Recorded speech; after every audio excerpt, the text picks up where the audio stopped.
السلام عليكم ورحمة الله وبركاته.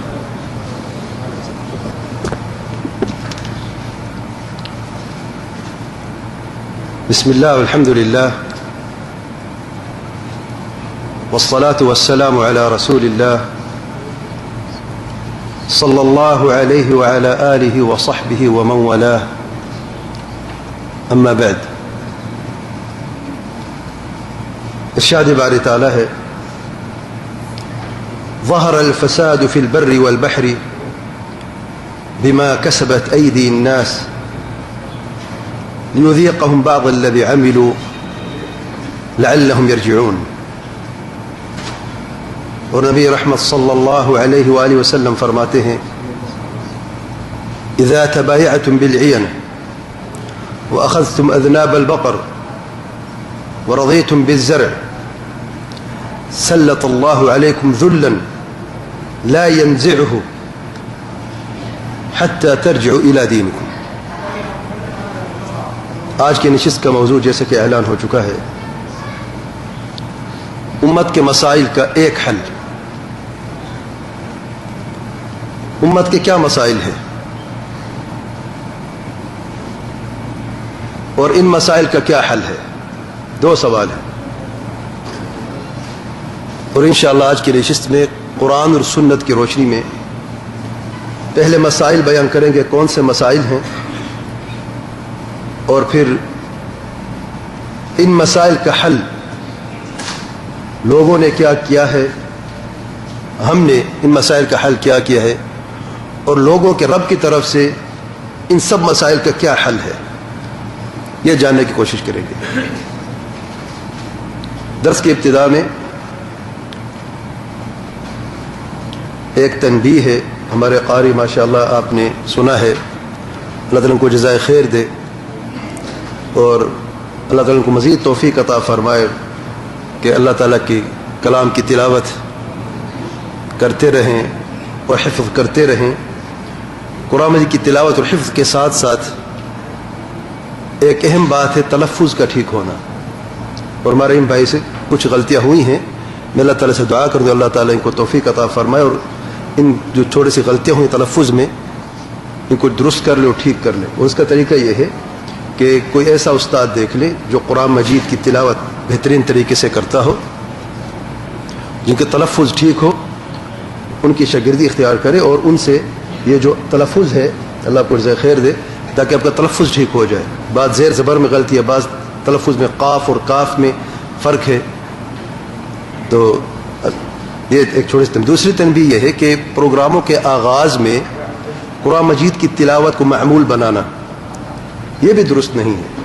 بعض پروگراموں میں ہمیشہ تقریب ہوتی ہے اور قرآن کی تلاوت پہلے ہوتی ہے اور پھر درس کا آغاز ہوتا ہے، تو اس کو ایک عادت بنا لینا اور ہر پروگرام سے کے آغاز سے پہلے یہ طریقہ اپنانا یہ بھی درست نہیں، یہ بھی سنت سے ثابت نہیں. کبھی بعض اوقات اگر ہو جائے تو اس میں کوئی حرج، لیکن اس کو ایک معمول بنانا اور ہمیشہ اس طریقے سے اس راستے کو اختیار کرنا جو کہ اکثر میں دیکھتا ہوں، تو یہ جزاکم اللہ خیر سنت سے ثابت نہیں. بارک اللہ فیکم. امت کے مسائل کیا ہے؟ آئیے دیکھتے ہیں. میں آیات اور حدیث بیان کرتا جاؤں گا اور ایک ایک مسئلہ نکالتے جائیں گے. بڑے مسئلے سے شروع کریں گے آخر تک.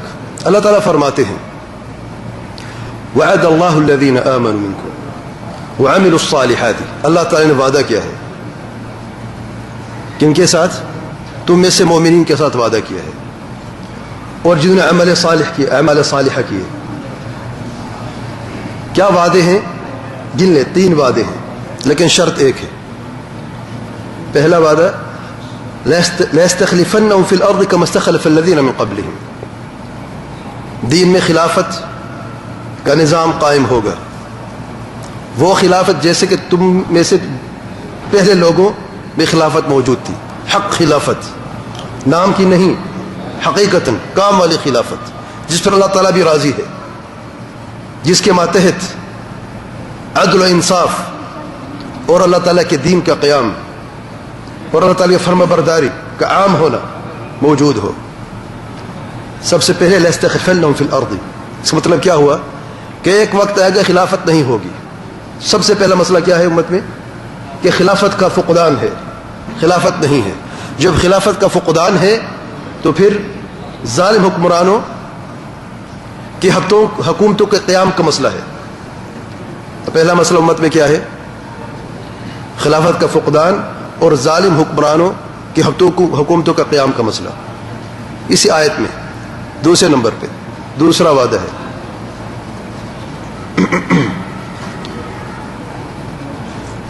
وَيُمَكِّنَنَّ لَهُمْ دِينَهُمْ الَّذِي ارْتَضَىٰ لَهُمْ, اور اللہ تعالیٰ ضرور اس دین کی تمکین عطا فرمائے گا جس پر اللہ تعالیٰ راضی ہے. دین کی تمکین. مسئلہ کیا ہے؟ شریعت کے نفاذ کا فقدان ہوگا. شریعت کے نفاذ کا مسئلہ. شریعت کا نفاذ نہیں ہوگا. مسئلہ ہے کہ نہیں؟ مسئلہ ہے امت میں. تیسرا مسئلہ اسی آیت کریمہ میں وَلَيُبَدِّلَنَّهُم مِّن بَعْدِ خَوْفِهِمْ أَمْنًا, اور اللہ تعالیٰ ان کی حالت کو تبدیل کر دے گا. خوف اور ہراس اور بد امنی کی حالت بدل کے اللہ تعالیٰ ان کو امن و امان عطا فرمائے گا. تو تیسرا مسئلہ کیا ہے امت میں؟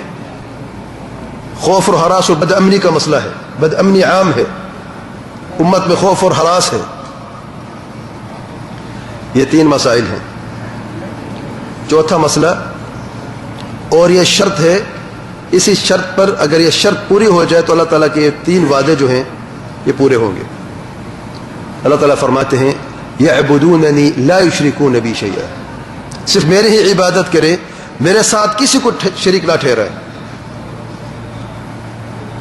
ومن کفر بعد ذلک فاولئک هم الفاسقون, جو اس کے بعد کفر اختیار کرتا ہے یا جھٹلاتا ہے یا ناشکری کرتا ہے, کفر میں سارے معنی شامل ہیں, تو وہی لوگ فاسق ہیں.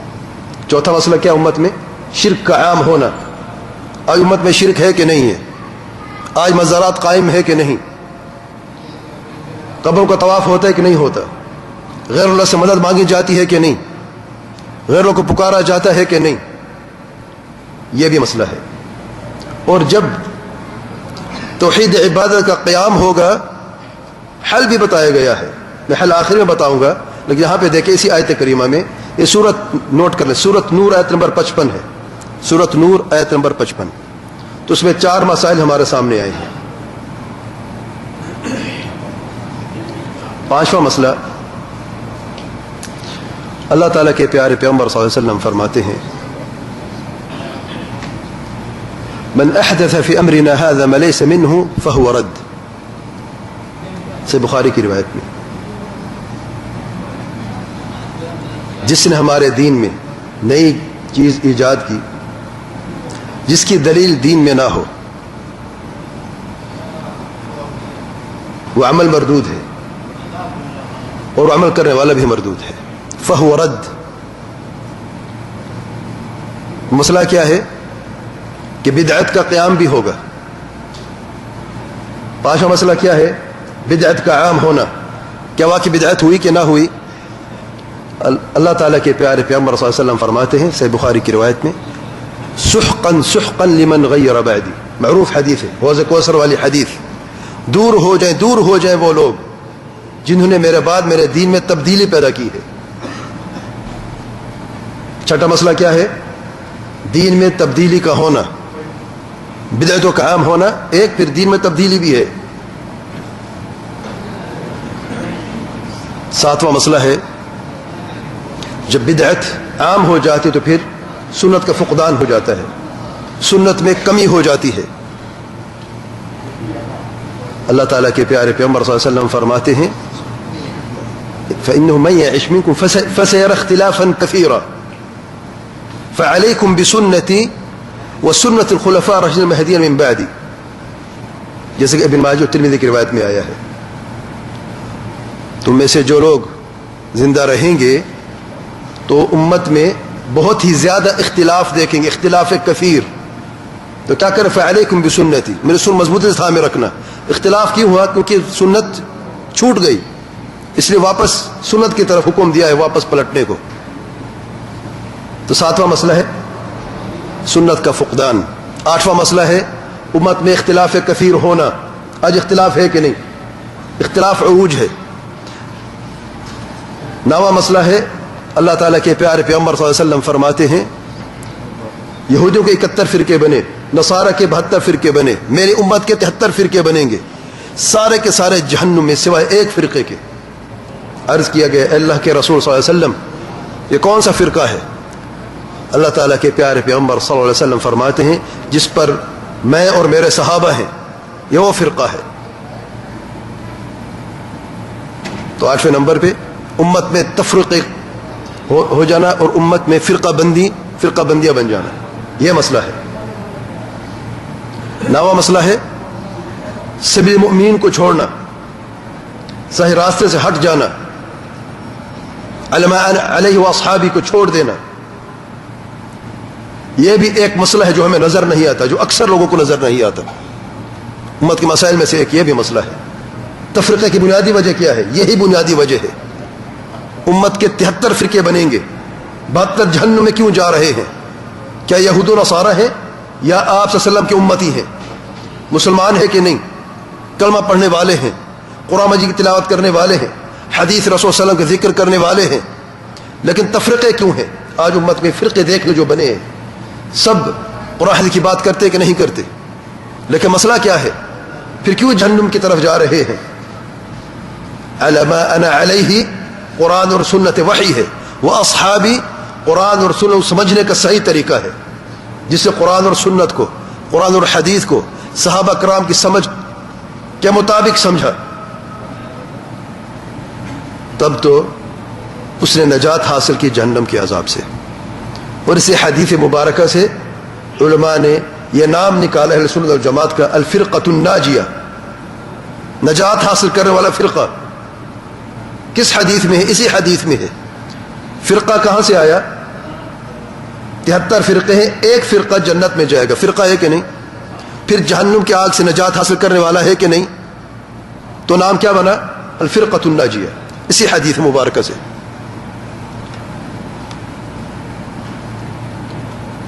10واں مسئلہ ہے بیع العینہ. اللہ تعالیٰ کے پیارے پیغمبر صلی اللہ علیہ وسلم فرماتے ہیں اذا تبایعتم بالعینہ, جب تم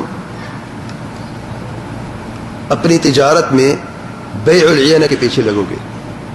اور بیع العینہ ایک خاص طریقہ خرید و فروخت کا جس میں سود کھانے کا ہیلہ ہے. بعض لوگ سود براہ راست کھاتے ہیں, حرام ہے, کبیرہ گناہ ہے, اللہ تعالیٰ کے خلاف اور اللہ تعالیٰ کے پیارے پیغمبر صلی اللہ علیہ وسلم کے خلاف جنگ کا اعلان ہے. اس سے بدترین گناہ سود کھانے میں کہ سود کو حلال شکل دے کے کھایا جائے, ہیلے بنا کے. بیع العینہ میں یہ ہے, اس کی صورت مثال کے طور پہ بیان کرتا ہوں تاکہ آسان ہو جائے. ایک شخص کو پیسوں کی ضرورت ہے, اسے ادھار کوئی نہیں دیتا, اسے چیز کی ضرورت نہیں ہے, گاڑی کی ضرورت نہیں ہے, اسے پیسوں کی ضرورت ہے. وہ ایک شخص کے پاس جاتا ہے, کہتا ہے مجھے پیسے چاہیے, مجھے 50,000 ادھار میں دے دو. وہ کہتا ہے میرے پاس 50,000 نہیں ہے. تم ایسا کرو, میری گاڑی ہے, تم خرید لو, میں تمہیں گاڑی بیچتا ہوں, پھر یہی گاڑی کم دام پہ مجھ سے تم خرید لو. مثال 50,000 کی گاڑی ہے, وہ شخص آئے گا اور گاڑی اپنی جگہ پہ کھڑی ہوئی ہے, گاڑی اسے خریدے گا, نام کے صرف, حقیقتاً نہیں, ٹھیک ہے. اور پھر اسی مالک کو گاڑی واپس بیچے گا. میں نے تمہیں گاڑی 40,000 کی دی ہے, وہ کیش اس کو دے گا 40,000, اور اس نے کتنے واپس کرنے ہیں؟ 50,000. میں آپ کو ادھار میں واپس 50,000 کروں گا. اس نے خریدی 50 کی ہے, بیچی 40 کی ہے, 10,000 کہاں ہے؟ یہ سود ہے جو وہ لے رہا ہے. لیے اس نے کیش کتنے لیے؟ نقدن 40,000 لیے ہیں, واپس کتنی کرے گا وہ؟ 50,000. سود ہے کہ نہیں؟ بعض لوگوں نے سمجھا کہ خرید فروخت قسطوں کی خرید و فروخت نہیں. قسط و خرید و فروخت میں فرق ہے, زمین آسمان کا فرق ہے. قسطوں میں اگر جب گاڑی لیتے ہیں تو اب گاڑی کی ضرورت ہے, پیسوں کی ضرورت نہیں ہے آپ کو, اب گاڑی کی ضرورت ہے. یہاں پر پیسوں کی ضرورت ہے, تو پیسوں سے پیسہ کمایا جا رہا ہے, وہاں پر گاڑی بیچ کر پیسہ کمایا جا رہا ہے. تو دونوں ایک جیسے کیسے ہیں؟ 10واں مسئلہ کیا ہے امت میں؟ کہ حرام محرمات کا ارتکاب ہے. اور 11واں مسئلہ ہے ہیلوں سے حرام کھانا ہے. دو مسئلے ہیں, ایک تو حرام کھانا ہے یا محرمات کا ارتکاب کرنا ہے، نافرمانیاں کرنی ہیں، زناکاریاں ہیں، سود خوری ہے، ظلم ہے، رشتے کو توڑنا ہے، والدین کی نافرمانی ہے، بد سلوکی ہے، بد اخلاقی ہے، اور اس کے ساتھ ساتھ بات قتل تک پہنچ جاتی ہے. سارے کبیرہ گناہ ہیں، محرمات ہیں. اور اس سے بڑھ کر جرم یہ ہے، 11ویں نمبر پہ جو مسئلہ ہے وہ یہ ہے کہ ان محرمات کا ارتکاب ہیلوں سے کرنا ہے. مسلمان کا قتل عام کرنا ہے جہاد کے نام پر. خود کش حملہ ہوتا ہے، مسلمان کو قتل عام ہوتا ہے، کہتے ہیں ہم جہاد کر رہے ہیں. یہ ہیلا ہے مسلمانوں کو قتل کرنے کا، جو جائز نہیں ہے. الغرض اذا تبایعتم بالعین واخذتم اذناب البقر. 12واں مسئلہ امت میں کیا ہے؟ بیلوں کی دموں کو جب تھام لوگے، ورضیتم بالزرع، اور کھیتی باڑی پر راضی ہو جاؤ گے. 12واں مسئلہ کیا ہے؟ کہ دنیا میں مگن ہو جانا، دنیا کے پیچھے لگنا، آخرت کی فکر کو بھول جانا، چھوڑ دینا. یہ مسئلہ ہے امت میں. صرف دنیا ہی چاہیے. اگرچہ اپنے سگے بھائی کی گردن پر پاؤں رکھ کر اوپر جانا ہو تو جانا ضروری ہے. دنیا کے پجاری ہیں، دنیا کے پیچھے لگنا ہے. رشتہ ٹوٹتا ہے تو ٹوٹ جائے، والدین سے بدسلوکی ہوتے تو ہو جائے، لیکن میں نے اس دنیا میں کچھ کما کے جانا ہے. آخر میری بھی تو اولاد ہے، میرے بھی تو بچے ہیں. کیا بھوکے رہیں گے؟ تو آپ کی اس کمائی سے کیا آپ کے بچے خوشحال رہیں گے؟ دوسروں پر ظلم کر کے حرام کمائی سے آپ کے بچے آپ کو خوش رکھیں گے؟ کیا سمجھتے ہیں آپ؟ واللہ ہرگز نہیں. اللہ تعالیٰ کے پیارے پیغمبر صلی اللہ علیہ وسلم فرماتے ہیں جو گوشت حرام پر پلتا ہے، اگتا ہے، بڑھتا ہے تو جہنم اس کے لیے بہتر ہے. اپنے بچوں کو اپنے ہاتھوں سے جہنم کے ایندھن مت بنائیں اپنے حرام کمائی سے. الغرض ورضیتم بالزرع وترکتم الجہاد. 13واں مسئلہ ہے امت میں جہاد کو چھوڑ دینا، ترک کر دینا، فرائض کی ادائیگی کو چھوڑ دینا، فرائض کی ادائیگی میں پیچھے رہنا. جہاد صرف ایک مثال ہے. فرائض کی ادائیگی میں دیکھیں آج امت میں حال دیکھیں آپ. فرض نماز، جمعہ کی نماز میں اس مسجد کے باہر آپ کو لوگ نظر آئیں کہ دھوپ میں نماز پڑھ رہے ہیں، اور فجر کی نماز میں دیکھیں مشکل سے ایک صف پوری ہوتی ہے. کیا فجر کی نماز کا رب کوئی اور ہے اور جمعہ کی نماز کا رب کوئی اور؟ فرائض کی ادائیگی میں ہم پیچھے کیوں ہیں، سست کیوں ہیں؟ مسئلہ ہے امت میں. یہ بعض مسائل ہیں جو آج امت میں موجود ہیں. اس کے بعد جو اہم مسئلہ ہے 14 نمبر پہ، سلط اللہ علیکم ذلا. اسی حدیث میں ہے اللہ تعالیٰ تمہارے اوپر ذلت کو مسلط کر دے گا. لا ينزعه عنكم حتى ترجعوا الى دينكم. تمہیں سے ذلت اللہ تعالیٰ کبھی اٹھائے گا نہیں جب تک کہ اپنے دین کی طرف واپس نہیں پلٹو گے، توبہ نہیں کرو گے. آج امت میں ذلت ہے. کافر دشمن کے غلبے کا مسئلہ آج امت میں موجود ہے. آج یہ کافر کیوں ہم پر غالب ہے؟ وجہ کیا ہے؟ صرف اس کے اسلحے کی طاقت یہی وجہ ہے؟ یہ ہمارے ایمان کی کمزوری ہے؟ حقیقت کیا ہے؟ آج جو اس دشمن کافر کی طاقت فرعون کی طاقت کے بڑھ سے نہیں ہے. کیا اس فرعون سے زیادہ طاقتور ہے یہ؟ آج کا کافر قیصر اور کسرا سے زیادہ طاقتور نہیں ہے. قیصر اور کسرا سن 15 ہجری میں، سن عمر رضی اللہ عنہ کے زمانے میں یہ دو سلطنتیں گری ہیں، مٹی کا ڈھیر بن گئی. 15 ہجری میں، یعنی آپ صلی اللہ علیہ وسلم کی ہجرت کے 15ویں سال میں. وجہ کیا ہے؟ وہ اسلحے کی طاقت ان کے پاس نہیں تھی کیا؟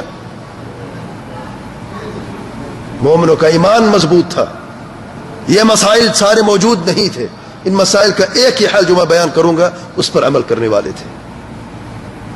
دین پر قائم تھے، ایمان پر قائم تھے، توحید پر قائم تھے، سنت پر قائم تھے، ایک واضح راس و منہج پر قائم تھے. اللہ تعالیٰ کامیابی بھی عطا فرمائی. اور صرف کیسر کسرا ہی نہیں بلکہ مشرق سے مغرب تک لا الہ الا اللہ کا جھنڈا لہراتا رہا. یورپ تک جا کے آپ دیکھ لیں، اسپین اور پرتگال اندلس کے نام سے پہچانا جاتا تھا. آج وہاں پر مساجد موجود ہیں. ہم لوگ وہاں تک دین اسلام کی دعوت لے کے گئے تھے. کون تھے وہ لوگ؟ وہی بہترین زمانے کے لوگ تھے. صحابہ کرام اور تابع التابعین 3 بہترین زمانوں کے لوگ تھے. ہماری حقیقت کیا تھی؟ انڈیا میں ہم لوگ کو ہمارے باپ دادا کیا تھے؟ ہندو تھے، بت کے پجاری تھے. اللہ تعالیٰ کے فضل و کرم کے بعد یہی لوگ نکلے اپنے گھروں سے، دنیا کو قربان کر کے اس دین اسلام کو عام کیا ہے، کلمہ توحید کو عام کیا ہے. جس دین کو آج ہم ضائع کر رہے ہیں، جس دین کی آج ہم قدر نہیں کر، بے قدر ہیں ہم لوگ، کیونکہ ہم پیدائشی مسلمان ہیں. دین اسلام ہمیں مفت ملا ہے، اور جو چیز مفت ملا کرتی اس کی کیا قدر و قیمت ہوتی ہے. الا من رحم اللہ سبحانہ و تعالی. 14 مسئلے میں نے بیان کیے ہیں، اس پر اکتفا کرتے ہیں. ان مسائل کا حل کیا ہے؟ 2 قسم کے حل آج امت میں موجود ہیں. پہلے نمبر پہ لوگوں کے بنائے ہوئے حل، لوگوں نے حل نکالے ہیں ان مسائل سے نمٹنے کے لیے. کیا حل نکالے ہیں لوگوں نے؟ دیکھ لیں. ان میں سے ایک حل ہے جو آج آپ دیکھتے ہیں، خلافت اسلامیہ کا قیام عراق اور سیریا میں، جسے داعش کہتے ہیں، ISIS کے نام سے آج یہ فتنہ موجود ہے.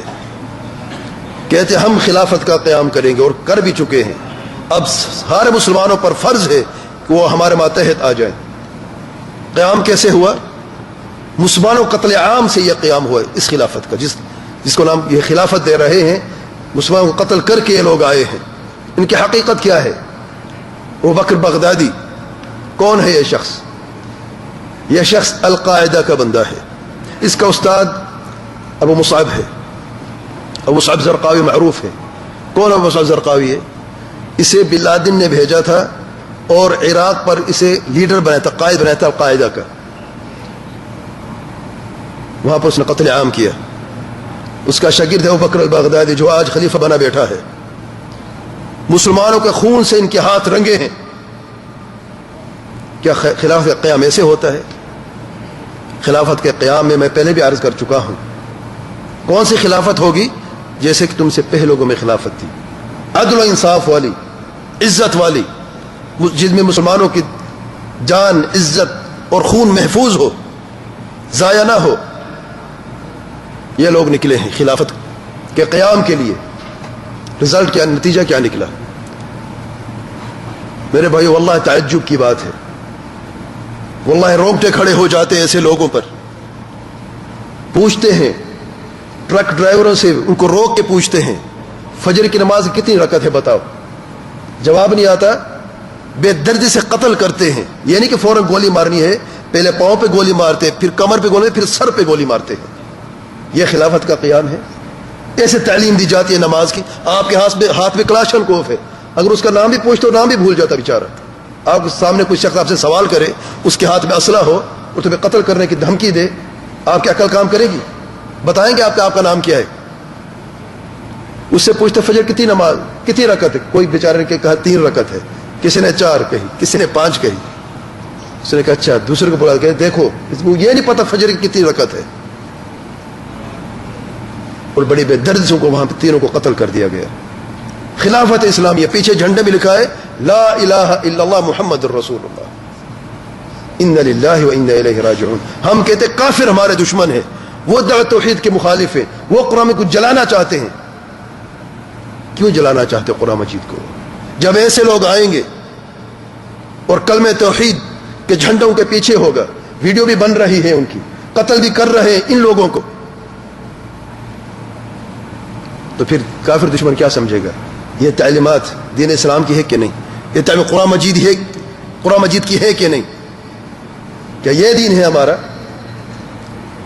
اللہ تعالیٰ کے پیارے پیغمبر صلی اللہ علیہ وسلم رحمت للعالمین صلی اللہ علیہ وسلم، صحیح بخاری کی روایت ہے، ایک صحابی داخل ہوتے ہیں، نماز پڑھتے ہیں 2 رکعت، واپس آتے ہیں، سلام کرتے ہیں آپ وسلم سے، اور پھر آپ وسلم فرماتے ہیں سلام کا جواب دینے کے بعد ارجع فصلی فإنک لم تصلی، جب واپس، تم نے نماز پڑھی نہیں ہے. ایک مرتبہ، دو مرتبہ، تیسری مرتبہ، اس کے بعد وہ صحابی آ کے عرض کرتے ہیں اے اللہ کے رسول صلی اللہ علیہ وسلم والذی بعثک بالحق، اس ذات کی قسم جس نے آپ کو حق کے ساتھ مبعوث فرمایا ہے، لا احسن غیرہ، اس سے اچھی نماز میں نہیں پڑھ سکتا، فعلمنی، مجھے سمجھائیے، تعلیم دیجئے میں نماز کیسے پڑھوں۔ اللہ تعالیٰ کے پیارے پیغمبر صلی اللہ علیہ وسلم نے صرف یہ فرمایا ارجع فصلی فانک لم تصلی، ہاتھ اٹھایا، کوئی برا بلا کہا؟ یہ تعلیمات نبوی تعلیمات۔ ایک اعرابی آتا ہے مسجد نبوی میں، اس پاک جگہ پر، اللہ کے گھر میں پیشاب کرتا ہے، صحابہ کرام اٹھتے اسے روکنے کے لیے، آپ سے اشارہ کرتے ہیں چھوڑ دو اسے۔ کیا چھوڑے؟ کیا کر رہے وہ؟ پیشاب کرنے دے، مکمل کرنے دے۔ سبحان اللہ، رحمت العالمین صلی اللہ علیہ وآلہ وسلم پیشاب سے فارغ ہو جاتا ہے، وہ سن لیتے جو صحابہ کرام کے خلاف باتیں کر رہے تھے، آپ سے اسے بلاتے ہیں اور سمجھاتے ہیں یہ اللہ تعالیٰ کے گھر ہیں، یہ گندگی کے لیے نہیں بنائے گئے، یہ نماز کو قائم کرنے کے لیے، قرآن کی تلاوت کے، اللہ تعالیٰ کے ذکر کے لیے یہ گھر بنائے گئے ہیں۔ اس اعرابی بدو جاہل کو سمجھ آ جاتی ہے، دونوں ہاتھ اٹھا کے دعا کرتا ہے اے اللہ تعالیٰ مجھ پر رحم فرما اور محمد صلی اللہ علیہ وسلم پر بھی رحم فرما، اور ہمارے سوا کسی اور پر رحم مت فرما۔ باقی صحابہ بھی تو تھے نا کہ ان پر رحم مت فرما، کیونکہ انہوں نے سختی کی ہے۔ سختی کیا تھی؟ حق کے لیے تھی کہ نہیں؟ اللہ کے گھر میں پیشاب ہو رہا ہے، اللہ تعالیٰ کے گھر کو ناپاک کیا جا رہا ہے۔ کوئی بھی مسلمان ہو خون تو کھولتا ہے؟ نہیں کھولتا، لیکن آپ صلی اللہ علیہ وسلم موجود ہیں، یہ طریقہ نہیں ہے سمجھانے کا۔ سمجھانے کا طریقہ کیا ہے؟ اسے پیشاب کرنے دو، اس پر ایک پانی کی بالٹی، ایک ڈول ڈال دو، ناپاک کی جگہ پاک ہو گئی، مسئلہ حل ہو گیا کہ نہیں؟ اگر اسے جا کے روکتے تو پیشاب ایک جگہ پہ گرتا، یہ مختلف جگہ پہ گرتا، پھر اس کو پاک کرنا زیادہ مشکل ہوتا کہ نہیں؟ ایک جگہ کو ناپاک کرنے دو، پھر تاکہ اس کا حل بھی آسان ہو۔ یہ تعلیمات اللہ تعالیٰ کے پیارے پیغمبر صلی اللہ علیہ وسلم کی، کیا داعش اور IS یہ عمل کر رہی ہے؟ ایسے تعلیمات دی جاتے ہیں، صرف اسلحے سے بات کرنی ہوتی ہے، اور پھر لوگوں کو قتل کر کے، سر قلم کر کے سلاخوں کے اوپر ڈالا ہوا ہے۔ یہ خلافت اسلامیہ ہے؟ شرم نہیں آتی لوگوں کو؟ تعجب ان پر نہیں ہے، اس سے زیادہ تعجب ان لوگوں پر ہے جو ان کی تائید کرتے ہیں، معاونت کرتے ہیں، اور یہ کہتے ہیں کہ یہ لوگ حق پر ہیں۔ انا للہ و انا الیہ راجعون۔ اور بعض علم سے بھی ان کا تعلق اہل علم میں سے ہے، واللہ بڑی شرمندگی کی بات ہے۔ کہاں گئے قرآن اور کہاں گیا حدیث؟ یہ قرآن و حدیث کی تعلیمات ہیں۔ الغرض کس نے یہ مسئلہ نکالا ہے؟ پھر اور لوگ آئے اور ان سے پہلے بھی موجود تھے، انہوں نے کہا ہم شریعت کا نفاذ کریں گے۔ القاعدہ، اخوان مسلمین، جماعت اسلامی، یہ سارے کے سارے ان کا نعرہ کیا ہے؟ بلکہ مودودی صاحب کا تو پورے دین کی جو بنیاد انہوں نے دیکھی ہے وہ ایک ہی ہے، جانتے کیا ہے؟ خلافت کا قیام۔ وہ کہتے ہیں پوری یہ جو نماز ہے، روزہ ہے، زکوٰۃ ہے، حج ہے، یہ ارکان اسلام تیاری ہے جہاد کے لیے اور خلافت کے قیام کے لیے۔ وہ فرماتے ہیں اللہ تعالیٰ کا یہ فرمان وَمَا خَلَقْتُ الْجِنَّ وَالْإِنسَ إِلَّا لِيَعْبُدُونَ، لیعبدون سے کیا مراد ہے؟ کیوں اللہ تعالیٰ نے جن کو پیدا کیا ہے؟ خلافت کے قیام کے لیے۔ سبحان اللہ، کیا یہ حل موجود ہے؟ اور اسی طریقے سے شریعت کے نفاذ کے لیے، شریعت کے نفاذ کے لیے لوگ نکلے ہیں، اور ان کے ساتھ ساتھ جیسے کہ جماعت اسلامی ہے پاکستان میں، اخوان المسلمین مصر میں سید قطب کی تعلیمات پہ عمل کرتے ہوئے، اور اس کے ساتھ ساتھ پاکستان میں جماعت الدعوہ و لشکر طیبہ جو ہے، ان سارے کی یہی تعلیمات ہیں۔ اور اسی طریقے سے تنظیم اسلامی بھی، وہ بھی خلافت کا نعرہ لگاتی ہے، اور تنظیم اسلامی بھی شریعت کے نفاذ کے لیے بڑی جدوجہد کر رہی ہے۔ یہ ساری جماعتیں نکلی ہیں اور اسی حل کے لیے نکلی ہیں۔ کیا حل ہوا؟ یہ مسائل اور بڑھتے گئے، کتنی سالوں سے مسئلے موجود ہیں، کافر دشمن غالب ہے، 70 سال سے زیادہ ہو گئے، فلسطین کا مسئلہ آج تک حل نہیں ہوا، کشمیر کا مسئلہ آج تک حل نہیں ہوا۔ کیوں نہیں ہو رہا؟ کیا ہم نے اپنے گروا میں جا کر دیکھا ہے کئی ہمارا یہ جو حل کا راستہ ہم نے نکالا یہ غلط تو نہیں ہے؟ سوال نہیں پیدا ہوتا، کہتے ہم سب حق پر ہیں، ہمارے مخالف سارے باطل پر ہیں۔ ہم ہی ٹھیک کر رہے ہیں، باقی سارے غلط ہیں. اور پھر حکمران کے خلاف بغاوت اور خروج کرنا کہ یہ مسئلہ کا حل ہے. یہ حکمران تو ہمارے خلاف دیوار بنے بیٹھے ہیں، جب ان کا ہم ازالہ کریں گے تب ہم کافر دشمن کے خلاف جنگ کر سکیں گے. تو نکلو، بغاوت کرو، خروج کرو ان حکمرانوں کے خلاف. تو ممبروں پر ان کے خلاف باتیں، نیوز چینلز میں ان کے خلاف باتیں ہو رہی ہیں، لوگوں کو ان کے خلاف اکسایا جا رہا ہے، دھرنے کیے جا رہے ہیں. کیا ملا ہے امت کو؟ مصر میں جب حسنی مبارک کو نکالا گیا، میدان تحریر میں، آزادی کے میدان میں، وہاں پہ 4000 مسلمان مرے، خون ریزی ہوئی. حسنی مبارک صاحب چلے گئے، ان کے بعد مرسی صاحب آئے. مرسی صاحب نے کیا کیا؟ اخوان مسلمین کا یہی نعرہ تھا نا، نام کیا ہے، ووٹ کیوں لیے تھے؟ اسلام کے نام پر لیے تھے نا. کیا شریعت کا نفاذ ہوا مصر میں؟ مرسی صاحب خود کہتے ہیں، کس نے کہا کہ ہم حجاب لے کے آئیں گے اور شریعت کا نفاذ کریں؟ شریعت کا نفاذ تو پہلے مصر کے دستور میں موجود ہے، مصر کا آئین پہلے سے موجود ہے. یہ کس نے کہا کہ ہم چور کے ہاتھ کاٹیں گے؟ کس نے کہا ہے؟ تو پھر آپ نے اسلام کے نام پر ووٹ کس چیز کے لیے؟ 4000 لاشیں کیوں گری مسلمانوں کی؟ وجہ کیا ہے؟ صرف اقتدار اور کرسی کے لیے بات تھی. میں بات کرتا ہوں، لوگوں کو کڑی اور تلخ لگتی ہے، لیکن واللہ حقیقت یہی ہے. لوگوں کو نظر نہیں آتا، یہ مسلمانوں کے خون کے تاجر ہیں، سوداگر ہیں. حکمرانوں کی تکفیر ہوئی، مسلمانوں کی تکفیر ہوئی. القاعدہ نے کیا کیا اور کیا کر رہی ہے؟ آج القاعدہ بھی پناہ مانگتی ہے داعش سے، ISIS سے. ایمن الظواہری برات کا اظہار کر دیا ہے، کیونکہ ابو بکر بغدادی صاحب کہتے ہیں تم میری بیعت کرو، تمہاری حیثیت ہے کیا میرے سامنے؟ انہی کی تربیت یافتہ لوگ ہیں، آج انہی پر بغاوت کر رہے ہیں. ان کے سامنے صرف ایک ہی بات ہے کہ جو ہمارے مخالف ہیں ہم اسے اڑا دیں گے.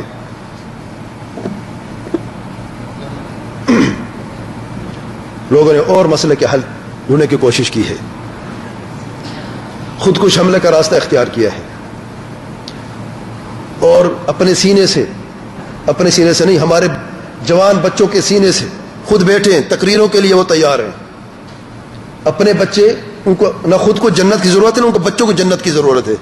جنت کی ضرورت میرے اور آپ کے بچوں کو ہو. بس 14 15 سال 17 سال تک جوان کو دیکھتے ہیں، اس کی ذہن سازی کرتے، برین واش کرتے ہیں، اور اسے جنت کا خواب دکھاتے کہ تم جنت ہو، بس تم یہ بم اپنے سینے سے باندھو، اور اس کی تعریفیں کرتے ہیں. اور اس کے بعد جا کے وہ ایک، کاش کہ یہ کسی کافر ملک میں ہوتا، مسلمان ملک میں جاتے ہیں اور آگے بڑھتے ہیں اور کسی بازار میں اپنے آپ کو بلاسٹ کر دیتے ہیں اور مسلمانوں کو قتل عام ہو جاتا ہے. بات یہاں تک بڑھتے بڑھتے اللہ تعالی گھر مساجد کے اندر خود کش حملے ہو رہے ہیں. یہ مسئلے کا حل نکالا ہے. اچھا، خود کش حملہ کرتے کیوں ہو؟ کہتے ہم اور کیا کر سکتے ہیں، ہمارے پاس تو اور طاقت ہے ہی نہیں. تو تمہیں کس نے کہا بغیر طاقت کے کوئی بھی فریضہ، نماز کیوں نہ ہو، بغیر استطاعت کے جو فرائض ہیں یہ سارے کے سارے کس چیز پر قائم ہیں؟ کیا شرط ہے؟ استطاعت ہے. دلیل کہ اللہ تعالیٰ فرماتے ہیں فاتقوا اللہ ما استطعتم، اور اللہ تعالیٰ کے پیارے پیغمبر صلی اللہ علیہ وسلم فرماتے ہیں اذا امرتکم بامر فأتوا منه ما استطعتم، جب تمہیں کسی چیز کو حکم دو تو اس میں سے جو تمہارے اندر طاقت اس کے مطابق اس حکم کو بجا لاؤ. تو اپنے سینے سے بم کو باندھ کر قتل عام کرنا، مسلمانوں کا خود کش حملہ کرنا، خودکشی حرام ہے. اللہ تعالیٰ کے پیارے پیغمبر صلی اللہ علیہ وسلم فرماتے ہیں جو شخص خودکشی کرتا ہے قیامت کے دن جس آلے سے اوزار سے خودکشی کی ہے وہ اپنے آپ کو اسی سے عذاب دیتا رہے گا میدان محشر میں اور جہنم میں. انا للہ و انا الیہ راجعون. مسئلے کا حل ڈھونڈتے رہے. جتنے بھی یہ حل نکلے ہیں آج تک کوئی امت کو ایک فائدہ ہو مجھے بتائیں، اللہ کے لیے بتائیں مجھے کیا فائدہ ہوا؟ کافر اپنی جگہ پر محفوظ ہے، امن و امان میں ہے. بد امنی ہمارے ملکوں میں ہے، مسلمانوں میں. مسلمان کو دشمن بنا بیٹھا ہے، قتل عام ہو رہا، مسلمان قتل عام ہو رہا ہے. اللہ تعالیٰ گھر مساجد محفوظ نہیں رہے. یہ حل نکالے ہیں. سبحان اللہ. آئیے دیکھتے ہیں لوگوں کے رب کی طرف سے حل کیا ہے. ایک حل ہے. مسئلے کتنے میں نے بتایا؟ 14 مسئلے بتائے. ان کے علاوہ اور بھی مسائل موجود ہیں. واللہ حل صرف ایک ہے. کیا حل ہے؟ آئے دیکھتے ہیں. اللہ تعالیٰ فرماتے ہیں ظہر الفساد فی البر والبحر. فساد برپا ہوا، فساد پھیل گیا فی البر والبحر، خشکی میں اور تری میں. وجہ کیا ہے؟ بما کسبت ایدی الناس، لوگوں کے اعمالوں کے سبب. ہمارے اعمال ہیں یہ جتنی بھی میں نے مصیبتیں بتائی ہیں، جو مسائل ہیں ہمارے اعمال ہیں. آج خلافت کیوں باقی نہ رہی؟ دین کی تمکین کیوں نہیں ہے؟ شریعت کا نفاذ کیوں نہیں ہے؟ بد امنی کیوں عام ہو گئی ہے؟ سنت پر عمل کیوں نہیں ہوتا؟ بدعتیں کیوں عام ہو گئی ہیں؟ محرمات کا ارتکاب کیوں بڑھتا جا رہا ہے؟ فرائض کی ادائیگی میں کیوں لوگ پیچھے ہیں؟ ہمارے اعمال ہے کہ نہیں؟ بما کسبت ایدی الناس. یہ سارے مسائل فساد کی شکل میں عام ہو گئے ہیں، پھیل گئے ہیں. لیذیقہم بعض الذی عملوا، یہ مسائل جو موجود ہیں اللہ تعالیٰ کی طرف سے عذاب ہیں ہمارے لیے. کیوں؟ وجہ کیا ہے؟ لیذیقہم، تاکہ ان کو مزہ چکھائے. بعض الذی عملوا، جو ان کے اعمال ہیں بعض اعمال کا مزہ چکھایا جا رہا ہے. سارے اعمال نہیں ہیں، یہ ہمارے سارے بدکاریاں نہیں ہیں. بعض اعمالوں کے سبب اللہ تعالیٰ ہمیں اس عذاب کا مزہ چکھا رہے. نعوذ باللہ. حل کیا ہے؟ لعلہم یرجعون، تاکہ وہ لوگ واپس پلٹیں، اپنے رب کی طرف توبہ کریں، اپنے گناہوں سے توبہ کریں، شرک سے توبہ کریں، بدعت سے توبہ کریں، محرمات کے ارتکاب سے توبہ کریں، فرائض کی ادائیگی میں پیچھے رہنے سے توبہ کریں، واپس پلٹیں اپنے رب کی طرف. لعلہم یرجعون. یہ سورت روم آیت نمبر 41 سے 41. دوسری آیت سورۃ سجدہ آیت نمبر 21 میں اللہ تعالیٰ فرماتے ہیں وَلَنُذِيقَنَّهُم مِّنَ الْعَذَابِ الْأَدْنَىٰ دُونَ الْعَذَابِ الْأَكْبَرِ لَعَلَّهُمْ يَرْجِعُونَ. ہم چھوٹا عذاب، کم عذاب ان پر مسلط کریں گے، ان کو مزہ چکھائیں گے چھوٹے عذاب کا، دنیاوی عذاب کا. یہ مسائل سارے کے سارے ہمارے عذاب ہیں ہمارے لیے. دون العذاب الاکبر، بڑے عذاب کے علاوہ. بڑا عذاب کون سے؟ آخرت کا، جہنم کا عذاب. کیوں؟ لعلہم یرجعون، تاکہ یہ لوگ توبہ کریں، واپس پلٹیں اپنے رب کی طرف. یہ تکلیفیں، یہ عذاب، یہ مسائل امت میں کس لیے ہیں میرے بھائی؟ تاکہ ہم لوگ توبہ کریں، اپنا راستہ دیکھیں، ہم کس راستے پر چل رہے ہیں. حق کا راستہ ہے یا باطل کا راستہ ہے؟ خیر کا راستہ ہے یا شر کا راستہ ہے؟ توحید کا راستہ ہے یا شرک کا راستہ ہے؟ سنت کا راستہ ہے یا بدعت کا راستہ ہے؟ فرمانبرداری کا راستہ ہے یا نافرمانی کا راستہ ہے؟ ہم کس راستے پہ چل رہے ہیں؟ اگر راستہ غلط ہے تو ابھی وقت ہے توبہ کرنے کا. لعلہم یرجعون، واپس پلٹو. اور اللہ تعالیٰ کے پیارے پیغمبر صلی اللہ علیہ وسلم کیا فرماتے حدیث کے آخر میں؟ اذا تبايعتم بالعين واخذتم اذناب البقر ورضيتم بالزرع وتركتم الجهاد سلط الله عليكم ذلا لا ينزعه عنكم حتى ترجعوا الى دينكم. علاج کیا ہے؟ اسی ایک حدیث میں مرض بھی ہے، اس کا سبب بھی ہے، نتیجہ بھی ہے، اس کا اثر بھی ہے، نتیجہ بھی ہے، سبب بھی ہے، علاج بھی ہے، ایک ہی حدیث میں. کیا علاج ہے اللہ تعالیٰ کی طرف سے؟ حتی ترجعوا الی دینکم، تاکہ واپس پلٹو اپنے رب کی طرف. یہ قرآن اور حدیث کی ہم بات کرتے ہیں تو یہ قرآن اور حدیث ہے. حتی ترجعوا، جب تک ہم واپس نہیں پلٹیں گے اپنے رب کی طرف، توبہ نہیں کریں گے اپنے گناہوں سے، یہ ذلت باقی رہے گی، بد امنی باقی رہے گی. اللہ تعالیٰ کا وعدہ یاد ہے؟ 3 وعدے کیے ہیں. خلافت کا قیام، حق خلافت، یہ باطل خلافت نہیں، نام کی خلافت، حق خلافت. دین کی تمکین، شریعت کا نفاذ بھی ہوا دین پر اللہ تعالیٰ راضی ہے، لوگوں کو خود ساختہ دین نہیں. اور امن و امان بھی عام ہو جائے گا، بد امنی ختم ہو جائے گی. شرط کیا تھی؟ یعبدوننی لا یشرکون بی شیئا، صرف میری عبادت، کہ میرے ساتھ کسی اور کو شریک مت ٹھہرائے. یہ حل جو بتایا ہے حتی ترجعوا الی دینکم، یہ کون سا حل ہے؟ اللہ تعالیٰ کی طرف سے حل ہے. لیکن میرا سوال یہ ہے ابھی یہ آدھا حل ہے، آدھا حل باقی ہے. میرا سوال یہ ہے کہ آج دین جو موجود ہے وہ ملاوٹ سے پاک دین ہے یا اس میں اندر کچھ ملاوٹ بھی کر دی گئی ہے؟ کیا خیال ہے؟ کچھ ملاوٹ ہے یا پاک اور صاف دین ہے؟ جو آپ صلی اللہ علیہ وسلم کے زمانے میں دین موجود تھا وہی دین آج موجود ہے یا کچھ اس میں شامل کر دیا گیا باہر سے؟ ہے نا کہ نہیں؟ کیا ثبوت ہے؟ دلیل کیا ہے؟ کون بتائے گا؟ میں نے درس میں بتائی ہے. کیا دلیل ہے؟ دین میں کچھ ملاوٹ ہوا ہے، تبدیلیاں ہوئی ہیں، دلیل کیا ہے؟ انعام کہاں ہے؟ انعام مجھے دکھائیں، ہم پہلا انعام دیتے ہیں. دین میں بھائی نے کہا کہ ملاوٹ ہوئی ہے. ہم بات کریں قرآن اور حدیث کی، کہاں ہے دلیل؟ بڑے 3 کتابیں، بڑی خوبصورت کتابیں ہیں، کسی کو دلیل نہیں آتی. ایک بس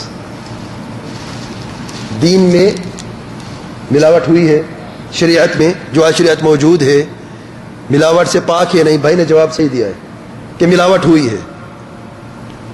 میں آپ سے سوال کرتا ہوں، کس نے کہا ہے ملاوٹ ہوئی ہے؟ دلیل کیا ہے؟ اللہ کے رسول صلی اللہ علیہ وسلم کی سنتوں کو چھوڑنا، جیسے اللہ کے رسول نے بتایا من حدث فی امرنا فهو رد.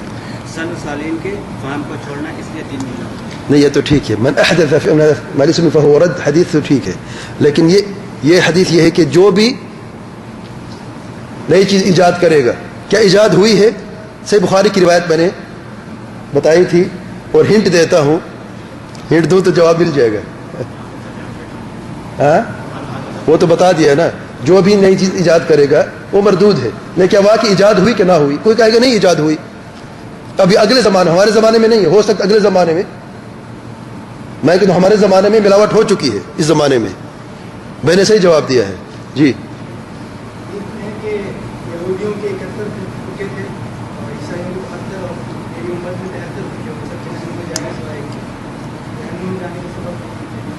اس سے واضح دلیل ہے، اس سے واضح صحیح بخاری کی، یہ صحیح بخاری کی روایت نہیں ہے. میں بتا صحیح بخاری کی روایت ہے. دوسرا ہنٹ دوں، میرے بعد میری سنت کو مضبوطی سے پکڑے رہنا، میرے بعد بہت سے اختلاف ہوئیں گے. کیا ہوا ہے؟ اختلافاً کثیرا. آپ یہ بھی صحیح بخاری کی روایت نہیں ہے. میں نے کیا ہے صحیح بخاری کی روایت ہے. درس میں میں نے صرف ایک جملہ میں نے بتایا تھا، اس کے لیے دوری ہو جس سے میرے دین. اللہ اکبر. دور سحقا سحقا لمن غیر بعد، کب ہوگا؟ سبحان اللہ. کہ دین میں تبدیلی ہوئی ہے اور بعض لوگوں کو حوض کوثر سے روکا جائے گا. آپ صلی اللہ علیہ وسلم ان کو حوض کوثر سے پانی نہیں پلائیں گے، نہ وہ پانی پی سکیں گے. وجہ کیا تھی روکنے کی؟ دین میں تبدیلی ہوئی کہ نہیں؟ بارک اللہ فیک. جواب سب کے ٹھیک تھے، لیکن یہ واضح دلیل ہے کہ دین میں تبدیلی ہوئی ہے. اور آج جو فرقے بنے، آپ کی بات بالکل ٹھیک ہے، جسے کہا کہ 72 فرقے 73 فرقے بنے ہیں. 72 فرقے جو جا رہے ہیں، کیوں جا رہے ہیں؟ کیونکہ انہوں نے صحابہ کی سمجھ کے مطابق نہیں سمجھا. الغرض تو دین میں ملاوٹ ہوئی ہے، تبدیلی بھی ہوئی ہے. اور امام ابن تیمیہ رحمۃ اللہ علیہ فرماتے، اچھا ابن تیمیہ کے قول سے پہلے یہ دین میں تبدیلی کب سے شروع ہوئی جانتے ہیں آپ؟ بات سمجھتے ہیں ہمارے زمانے سے شروع ہوئی، بہترین زمانوں سے شروع ہوئی. بدعتی فرقے اس زمانے میں سے وجود میں آئے. سیدنا سید بخاری کی روایت ہے، سید ام الدرداء رضی اللہ عنہا فرماتی ہے ایک مرتبہ سید ابو الدرداء گھر میں شدید غصے میں تھے، تو میں نے دریافت کیا خیریت تو آج غصے میں آپ کیوں ہیں؟ کہتے آج امت محمد صلی اللہ علیہ وسلم میں سے صرف مجھے نماز ہی نظر آئی ہے، باقی کوئی چیز مجھے نظر نہیں آئی. صرف نماز ہی ہے جو صحیح نظر آ رہی ہے مجھے امت میں، باقی اتنی چیزیں تبدیل ہو چکی ہیں، صرف مجھے نماز باقی نظر آئی ہے. آپ جانتے ہیں کہ ان کی وفات کب ہوئی؟ سیدنا ابو الدرداء کی سن، میں نہیں جانتا، ہمیں اہل حدیث نام ہمیں پتہ بھی نہیں ہے. 32 ہجری 32 ہجری میں، سر عثمان کے خلافت کے آخری دن میں 32 ہجری میں 32 ہجری میں وہ فرما رہے ہیں کہ تبدیلیاں ہونا شروع ہوئی ہیں، مجھے صرف نماز ہی نظر آ رہی ہے. اور سیدنا انس، سے بخاری کی دوسری روایت ہے، سیدنا انس بن مالک رضی اللہ عنہ فرماتے ہیں، سیدنا انس بن مالک فرماتے ہیں کہ آج امت میں سے جو کچھ آپ صلی اللہ علیہ وسلم کے زمانے میں تھا وہ مجھے نظر نہیں آ رہا. تو کسی نے عرض کی نماز بھی نہیں؟ تو فرماتے ہیں کیا نماز میں تم لوگوں نے نئے راستے اختیار نہیں کر لیے؟ نماز کو تم لوگوں نے ضائع نہیں کر دیا ہے؟ تو نماز کو ضائع کرنا اور یہ چیزیں ملاوٹ کی ابتدا آہستہ آہستہ، لیکن توحید غالب تھی، سنت غالب تھی، حق غالب تھا، غالب تھی۔ اس زمانے میں بدعت مغلوب تھی، بدعتی مغلوب تھے، تو خیر کا زمانہ تھا، بہترین زمانہ تھا۔ اور آج کے زمانے میں تبدیلی ہوتے ہوتے کہاں تک پہنچ گئی؟ آج بدعت عام ہے، شرک عام ہے، مزارات آباد ہیں، اللہ تعالیٰ کے گھر ویران ہیں، علم رحم اللہ سبحانہ و تعالی۔ پوری امت میں آپ دیکھ لیں، آج شرک غالب ہے، بدعت غالب ہے، نافرمانی غالب ہے، ملاوٹ ہوئی۔ امام ابن تیمیہ رحمۃ اللہ علیہ فرماتے ہیں موجودہ شریعت کی 3 قسمیں ہیں۔ ایک ہے شرع منزل، وہ شریعت جو نازل ہوئی آپ صلی اللہ علیہ وسلم پر، وہ شریعت ہے۔ دوسرا ہے شرع مؤول، جس میں مجتہد فقہا کے اجتہادات ہیں اور غلط اجتہاد ثابت ہوئے لیکن وہ بھی شریعت کا حصہ بن گئے۔ اور تیسری شریعت ہے شرع مبدل، جس میں تبدیلی ہوئی ہے، جو اہل بدعت اور اہل باطل نے تبدیلیاں کی ہیں دین کے اندر۔ تو یہ 3 قسم کے شریعت موجود ہے۔ اب ہم کہتے ہیں حتی ترجع الی دینکم، واپس پلٹو دین کی طرف۔ کس دین کی طرف؟ جو شرع منزل ہے، جو پاک شریعت ہے، جس کے تعلق آپ صلی اللہ علیہ وسلم فرماتے علی ما انا علیہ واصحابی، جس پر آج میں اور میرے صحابہ ہیں۔ تو کیسے ممکن ہے، کیسے واپس چلیں اپنے دین کی طرف، کیسے پلٹیں، دین پہ عمل کیسے کریں؟ توبہ تو کر لی ہے، اب عمل کیسے کریں؟ ہمارے سامنے تو یہ مختلف چیزیں موجود ہیں۔ دین کی طرف واپس پلٹنے کا نام ہے تربیت، تربیت کرنا، دینی تربیت۔ اور پاک دین کی طرف واپس پلٹنے کو کہتے ہیں تصفیت، صاف کرنا، پاک کرنا۔ پہلے شریعت کے اندر جو ملاوٹ ہوئی ہے اسے پاک کرو، صاف کرو۔ شرک موجود ہے، اس شرک کے خلاف جہاد کرو، جدوجہد کرو، اپنے آپ سے ابتدا کرو، اپنے گھر والے، آپ کے رشتہ دار، آپ کے پڑوسی، آپ کا معاشرہ، آپ کا محلہ، آپ کا معاشرہ، یہاں سے ابتدا کرو۔ بدعت کے خلاف جنگ کرو، نافرمانوں کے خلاف جنگ کرو، منکر موجود ہے اس کے خلاف پہلے، سب سے پہلے خود توبہ کرو، پھر اس کے لوگوں کو بھی دعوت دو۔ دعوت کیسے؟ ہمیں تو خود نہیں پتہ کیا صحیح کیا غلط ہے، تو علم حاصل کریں گے۔ تصفیت کے لیے علم حاصل کرنا پڑتا ہے۔ اگر آپ پاک شریعت کی طرف واپس پلٹنا چاہتے ہیں، حتی ترجع الی دینکم آدھا حل ہے، باقی آدھا کیا ہے؟ پاک اور صاف شریعت کی طرف واپس پلٹنا ہے۔ ہم نے قرآن اور سنت، قرآن اور صحیح حدیث، سلف صالحین کی سمجھ کے مطابق، یہ تصفیت ہے۔ تربیت کیا ہے؟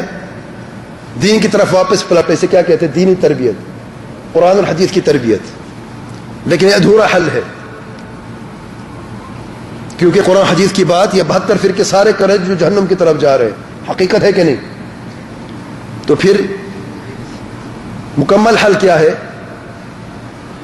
دین کی طرف پلٹنا ہے واپس تصفیت کے ساتھ۔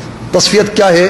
قرآن، صحیح حدیث، صحابہ کرام اور سلف کی سمجھ کے مطابق، یہ منہج السلف ہے، منہج السلف یہ ہے۔ آج اگر ہم نے قرآن اور صحیح حدیث کو صحابہ کرام اور سلف کی سمجھ کے مطابق سمجھنا شروع کیا، آج تاریخ نوٹ کر لیں، دیکھ لیں، واللہ اس کا نتیجہ زیادہ نہیں، آپ مہینوں یا 1 سال کے اندر دیکھ لیں کیا نتیجہ ہوتا ہے۔ واللہ 70 سال نہیں رہیں گے، 10 سال نہیں لگیں گے اس امت کو تبدیل ہونے میں، اللہ کی قسم یہ ذلت باقی نہیں رہے گی۔ اللہ تعالیٰ کا وعدہ سچا ہے، یعبدونی لا یشرکون بی شیئا۔ آج امت میں یہ مہم چلا دو، دعوت دو توحید کی طرف، لوگوں کو پیار سے، نرمی سے سمجھاؤ توحید کیا ہے۔ کیا ہمارے معاشرے، ہمارے پڑوسیوں میں، ہماری گلیوں میں کوچے مزارات نہیں ہیں؟ میں نے دیکھا بعض مزارات ایک کمرے میں ہے، بس قبر ہے کسی شخص کی، بزرگ پتہ نہیں کیا ہے، اس کا بھی طواف ہو رہا ہے. بڑی جگہ نہیں ہے, اتنی چھوٹی گلی, سائیکل مشکل سے گزرتا ہے سائیکل وہاں سے, لیکن ایک چھوٹے سے کمرے میں وہاں پر بھی ایک قبر موجود ہے. اس کو بھی پکارا جا رہا ہے. دعوت و تبلیغ بھی ایک حل نکالا گیا ہے. اپنے قریبیوں کو چھوڑ کر دوروں کی طرف جاتے ہیں اور لوگوں کو نماز کی طرف بلاتے ہیں, حسن اخلاق کی طرف بلاتے ہیں, محرمات سے اجتناب کی طرف بلاتے ہیں. جب ان سے عرض کی جاتی ہے شرک سے منع کیوں نہیں کرتے ہو, کتنی امت میں فتنہ پیدا ہوتا ہے, امت میں تفرقہ پیدا ہوتا ہے, شرک سے آگاہ کیسے کریں ہم. ان للہ و انا الیہ راجعون. تو پھر مسئلے حل نہیں ہوگے میرے بھائیو. اللہ تعالیٰ کا وعدہ سچا ہے. یہ 3 انعامات, خلافت کا قیام, حق خلافت, دین کی تمکین, شریعت کا نفاذ اور بد امنی کا خاتمہ. ایک شرط ہے, یعبدوننی لا یشرکون بی شیئا. لوگوں کو سمجھ کیوں نہیں آ رہی, اللہ کے لیے سمجھتے کیوں نہیں ہیں؟ کب سمجھیں گے؟ اور کتنی خون ریزی دیکھنا چاہتے ہیں امت میں, کتنی بد امنی دیکھنا چاہتے ہیں امت میں. کیا ابھی وقت نہیں آیا کہ ہم واپس پلٹیں حق کی طرف, منہج سلف کی طرف؟ اگر آج نہیں واپس پلٹتے تو پھر کب پلٹیں گے ہم؟ میں اللہ تعالیٰ سے دعا کرتا ہوں کہ اللہ تعالیٰ ہم سب کو علم نافع, عمل صالح کی توفیق عطا فرمائے, قرآن اور سنت پر چلنے کی, سلف صالحین کو سمجھنے, اس پہ عمل کرنے کی توفیق عطا فرمائے. جو بھی امت کے مسائل ہیں اللہ تعالیٰ ان مسائل کو ہمارے لیے ایک آسان اور بہترین حل ہمارے لیے اللہ تعالیٰ مہیا فرمائے, میسر فرمائے. واللہ اعلم. سبحانک اللہم و بحمدک, اشہد ان لا الہ الا انت, استغفرک و اتوب الیک. اب میں نے 2 سوال کرنے ہیں. ایک سوال میں نے کر لیا ہے, بھائی کو انعام مل گئے. 2 انعام اور ہیں ہمارے پاس. ہمیشہ آپ لوگ سوال کرتے ہیں, اب میں نے سوال کرنا ہے.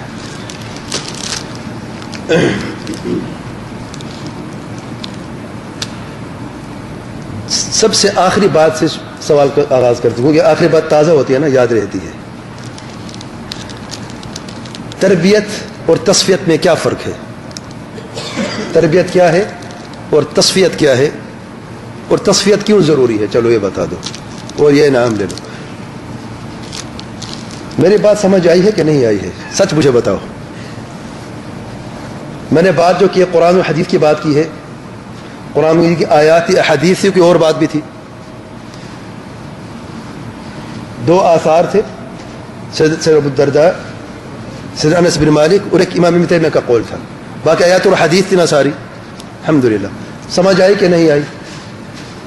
آئیے سمجھ نہیں. اگر نہیں ہے تو بتاؤ, بھی وقت ہے, میں بھی 10 منٹ کو اور سمجھا دیتا ہوں. مسئلہ نہیں ہے مجھے کوئی مسئلہ نہیں ہے. سمجھ نہیں ہے تو مجھے بتا دیں. سمجھ نہیں آئی جی, اللہ تعالیٰ واپس پلٹنا یعنی توبہ کرنا, دین کی طرف واپس پلٹنا, دیندار بن جانا, یہ واپس پلٹنا ہے جی. تربیت اور تصفیت میں کیا فرق ہے؟ اچھا, تربیت کیا ہے, تصفیت کیا ہے؟ نہیں دائیں ایسے نہیں, دائیں ہاتھ دیکھیں نا, پھر آدھا جواب, آدھا انعام کس کو دوں گا میں؟ انعام میں نے ایک کو ہی دینا ہے, اس لیے دائیں ہاتھ کھڑا کر کے مجھے بتائیں. 1 منٹ میں نے آپ کو ہاتھ کھڑا کرے, دھیرج رکھے, ذرا حوصلہ رکھے. یعنی جواب یہاں پہ آیا ہوا ہے, رک نہیں پا رہا. جی بتائیں, پہلے نام بتائیں پھر جواب بتائیں. عمران, ماشاء اللہ جی. تربیت مطلب دین حاصل کرنا, یعنی دین حاصل کرنا کیا؟ یعنی دین کے مطابق اپنی تربیت کرنا, دیندار بن جانا. ٹھیک ہے. تصفیت کیا ہے؟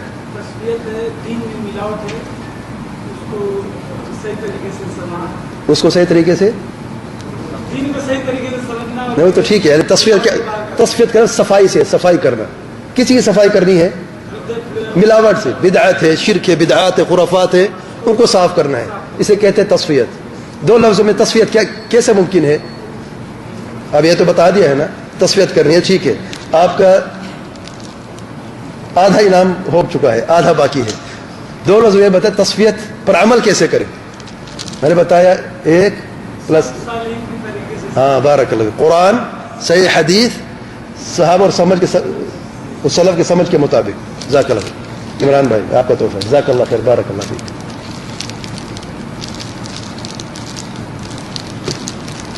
میں نے ایک آیت بیان کی ہے جس میں اللہ تعالیٰ نے 3 وعدے کیے ہیں اور ایک شرط بیان کی ہے. وہ 3 وعدے کیا ہیں اور وہ ایک شرط کیا ہے؟ جواب مکمل چاہیے. اگر آپ ایک وعدہ بتائیں گے یا 2 بتائیں گے تو پھر اس انعام کو آدھا نہیں کر سکتا. میں تھوڑی سی مدد کروں گا، کوئی مسئلہ نہیں ہے، لیکن کوئی مجھے بتائے وہ 3 وعدے کیا تھے اور وہ ایک شرط کیا تھی.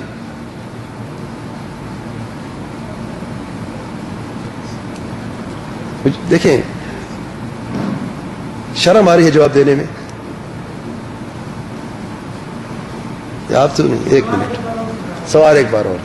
میں نے یہ کہا ہے کہ اللہ تعالیٰ نے قرآن مجید میں ایک آیت میں فرمایا ہے 3 وعدے اللہ تعالیٰ نے کیے ہیں اور ایک شرط کی بنیاد پر اللہ تعالیٰ اپنے 3 وعدے پورے کرے گا. شرط ایک ہے. وہ 3 وعدے کیا ہیں اور وہ ایک شرط کیا ہے؟ ہنٹ میں دیتا ہوں، سورۃ نور آیت نمبر 55. تب بھی نہیں. اچھا اردو میں بتا دیں 3 وعدے کیا ہیں. اچھا عربی میں قرآن کی آیت اگر نہیں آتی کوئی حرج نہیں ہے، مجھے 3 وعدے بتا دیں اور ایک شرط بتا دیں. اب ٹھیک ہے. اب الحمدللہ. جی آپ بتائیں گے؟ پہلا نام بتائیں پھر. جمشید پہلا وعدہ کیا؟ نہ پہلا وعدہ کیا ہے؟ یہ تو شرط ہے آخر میں. وعدہ کیا ہے پہلا؟ یہ تو شرط ہے. شرط تو ٹھیک ہے، پہلے وعدہ تو بتاؤ نا 3. اللہ تعالیٰ خوف کو امن میں بدل دے گا. تیسرا ہے. آپ یوں جا رہے ہیں نیچے سے. چلیں یہ جو دنیا میں عذاب کے شکل میں مصیبت ہے مسلمانوں کے اوپر، یہ اللہ تعالیٰ تو بدامنی دور ہو جائے گی. چلے ایک یہ وعدہ ہے اور 2 باقی ہیں. آپ نے شرط بھی پہلے بتا دی اور آخری وعدہ بھی بتا دیا. آدھا انعام دے نہیں سکتا. اب جو شروع سے 2 بتائے گا انعام لے جائے گا.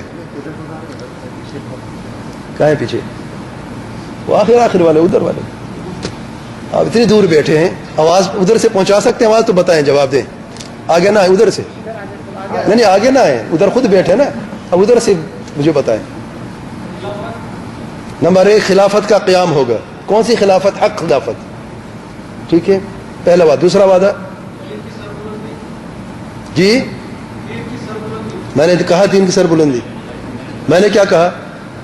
اب انعام کیسے کروں گا میں؟ نہیں اس کو کھولتے ہیں. اس میں 3 انعام ہے نا اس میں. نہیں 1 منٹ. آدھا اس نے دیا نا. آدھا انعام. اچھا اور بھی ہے. چلے پھر ٹھیک ہے. چلے جزاک اللہ خیر. یہ بھی ہے. آپ نے زیادہ جواب دیا، آپ کو پورا دیتے، لیکن پورا جواب تو دیں. جی پورا جواب دے دیں. دوسرا کیا ہے؟ نہیں آپ کیوں اٹکے ہوئے ہیں؟ یہ ٹھیک نہیں ہے. دین کی سر بلندی نہیں. آپ بتائیں. بارک اللہ. شریعت کا نفاذ ہوگا. کون سا دین، کون شریعت جس پر اللہ تعالیٰ راضی ہے؟ بارک اللہ فیک. اب 3 وعدے اور 3 وعدے اور ایک شرط. ایک شخص مجھے بتائے. ایک شخص کون بتائے گا؟ اکیلا بندہ بتانا چاہیے. آپ بتا سکتے ہیں؟ پہلا نام بتائیں اپنا. محمد اسلم. جی بسم اللہ. پہلے اللہ تعالیٰ خلافت قائم کریں گے، حق. دوسرا شریعت کا نفاذ، بدامنی سے نجات. شرط کیا ہے؟ شرط کیا ہے میرے بھائی؟ شرک سے توبہ کرو. یعبدون لا یشرکون بہ شیئا. الحمدللہ. کہاں ہے؟ بولیے آپ. انہوں نے سب سے پہلا ہنٹ دیا ہمارے جمشید بھائی، جزاک اللہ خیر. محمد اسلم بھائی اور ہمارے عبدالعظیم بھائی، پہلوان بھائی ہمارے، یہ ان کو دے دیں. جزاک اللہ خیر. جی ہم نے قرآن میں بیان کی ہے پیدائش کے تعلق سے قرآن میں کسی کا سوال دے دیں. پہلے خود پوچھتے ہیں. بات سمجھ آ گئی ہے؟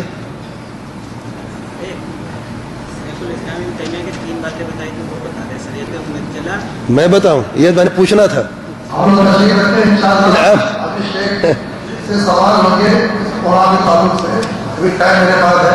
میرے پاس ٹائم کم ہے، 10 منٹ ہے صرف. آپ کے پاس ٹائم ہوگا.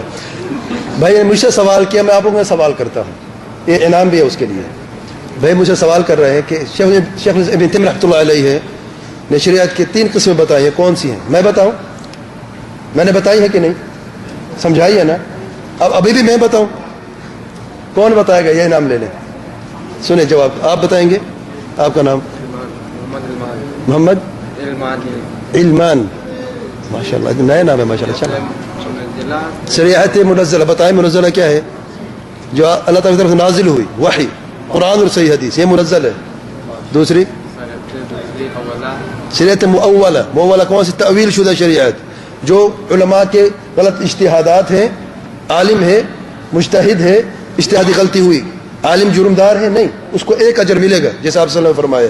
لیکن جو غلطی وہ کر بیٹھا ہے وہ شریعت میں شامل ہوگا کہ نہیں؟ یہ شریعت مؤولہ ہے. تیسری مبدلہ، تبدیل شدہ شریعت، جیسا کہ اہل بدعت نے کیا ہے. جزاک اللہ خیر. یہ آپ کا انعام ہے. جزاک اللہ خیر. اور کوئی سوال کرے گا تو میں پھر اس سے سوال کرتا ہوں. جی 2 انعام باقی ہیں. کسی کے پاس سوال نہیں؟ فکر نہ کریں. جو شیخ نے موضوع بیان کیا ہے اس تعلق سے کسی کے اندر شک ہو تو شیخ سے نہیں ہو سکتا ہے. یہ آپ نے 2 چیز میں ڈیوائڈ کیا، 2 چیزیں بتائیں کہ ہم نے واپس آنا ہے، توبہ کرنا ہے، پھر ہم نے صفائی کرنی ہے. صفائی ہم نے نہیں کرنی. صفائی جو موجود ہے اس کو اپنانا ہے.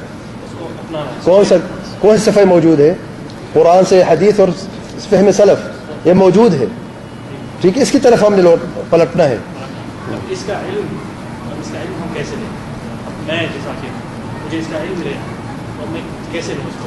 جاؤ علماء کی طرف آؤ، دروس میں بیٹھو، سمجھو، سنو، علم حاصل کرو نا. اللہ تعالیٰ کے پیارے پیغمبر صلی اللہ علیہ وسلم فرماتے ہیں انما العلم بالتعلم. علم صرف ایک راہ سے علم حاصل کرنا. کیا ہے؟ علم سیکھنا، علم حاصل کرنے سے. یہ تصوف کا طریقہ نہیں ہے کہ ایک شخص کے دل سے دوسرے شخص کے دل کی طرف منتقل ہو جاتا ہے علم. نہیں، یہ تصوف کا طریقہ ہے. جو سلف کا طریقہ ہے، جو سنت طریقہ، وہ کیا ہے؟ علم حاصل کرنے سے جدوجہد کی جاتی ہے اور علم حاصل کیا جاتا ہے. میں نے ایک حدیث بیان کی ہے، یہ بڑی اچھی کتاب ہے، آپ نے دیکھی. حدیث بیان کی ہے، ابو داؤد کی روایت ہے، جس میں ایک ہی حدیث میں مرض بھی ہے، اس کا اثر بھی ہے، اس کا نتیجہ بھی ہے، سبب بھی ہے، علاج بھی ہے. 5 چیزیں ایک ہی حدیث میں ہیں. کوئی حدیث مجھے سنا سکتا ہے؟ ترجمہ سنا دے. اگر پوری عربی میں نہیں ہے تو کوئی حرج نہیں ہے، ترجمہ سنا دے مجھے.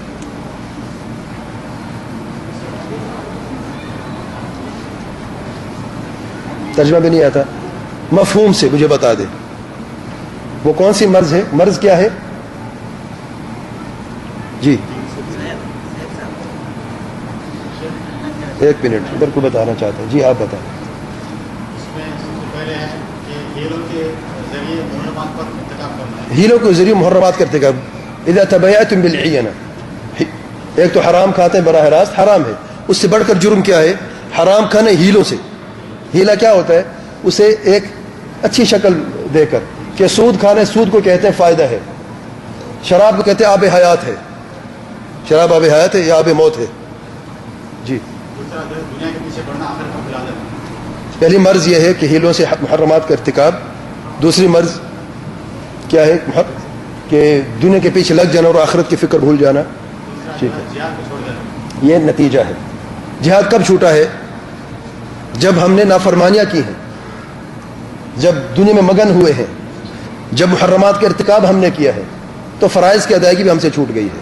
ٹھیک ہے، اس کے لیے یہ نتیجہ کیا نکلا؟ دین سے دوری ہے. نہ نتیجہ نتیجہ دین یعنی کہ ذلت ہے. بارک اللہ فیک. سلط اللہ علیکم ذلا، ذلت ہے. کس کی طرف سے؟ اللہ تعالیٰ کی طرف سے. یہ اٹھائے گا کون؟ لا ينزعه هو اللہ تعالیٰ. حتی اچھا، سبب کیا تھا اس کا؟ دین سے دوری. دین سے دوری سبب ہے. علاج کیا ہے؟ واپس دین کی طرف لوٹنا. بارک اللہ فیک. آپ کا نام؟ محمد حسام الدین. بارک اللہ فیک. آخری سوال ہے. جی یہ فرقے کیسے پیدا ہوئے؟ یہ میرا سوال ہے آپ لوگوں سے. میں نے بتایا ہے نا. کون جواب دیں گے اس سوال کا؟ فرقے امت میں کیسے پیدا ہوئے؟ آپ بتائیں گے؟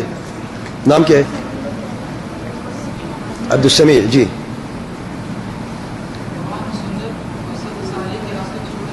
بارک اللہ فیک. فرقے کب بنے؟ اللہ تعالیٰ کے پیارے پیغمبر صلی اللہ علیہ وسلم فرماتے ہیں اچھا اوپر ابھی آپ کو یاد ہے درس کیا درس ختم ہو گیا بھیا کیا فائدہ اس کا جزاک اللہ خیر چلو میں پکڑ لیتا ہوں بھائی نے بڑا اچھا جواب دیا ہے امت میں سلامت اللہ امت میں فرقے کیسے بنے کیوں بنے بھائی کہہ رہے ہیں کہ قرآن اور حدیث کو صحابہ اور سلف کی سمجھ مطابق نہیں سمجھا اس لیے فرقے بنے ثبوت دلیل جانتے ہیں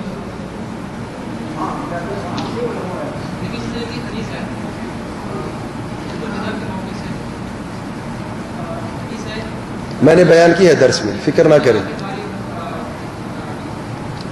کون سی واضح حدیث ہے واضح حدیث ہے